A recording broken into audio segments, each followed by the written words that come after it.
Recep Tayyip Erdogan message about Alib and Syria. Syrian President Bashar al-Assad's forces, backed by Russian air power, have made rapid advances in Idlib. Turkey may launch a military operation in Syria's northwestern Idlib province unless fighting there is quickly halted, President Recep Tayyip Erdogan has said. Meanwhile, an exodus has shaken the region, the last rebel stronghold in Syria's nearly 9-year war, as hundreds of thousands push towards Turkey to escape a sudden and fast-moving advance by government forces. Syrian President Bashar al-Assad's forces, backed by Russian air power, have made rapid advances in Idlib. We will not allow the regime's cruelty towards its own people, with attacks and causing bloodshed, Erdogan said on Friday.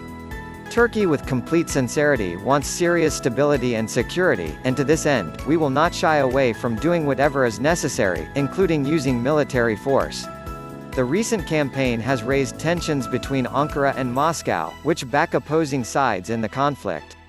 Turkey has 12 military observation posts around Idlib, set up under a 2017 agreement with Russia and Iran, and several of them have since been surrounded by advancing Syrian government forces.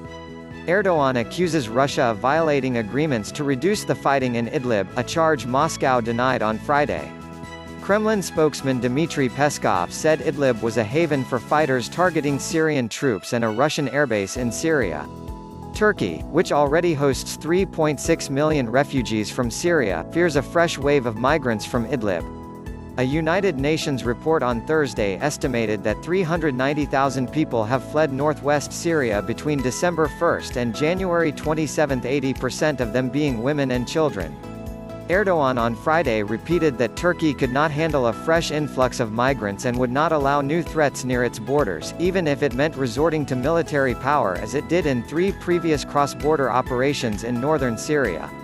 We will do what is necessary when someone is threatening our soil. We will have no choice but to resort to the same path again if the situation in Idlib is not returned to normal quickly, he said. We will not allow the regime to put our country under the constant threat of migrants by tormenting, attacking, spilling the blood of its people.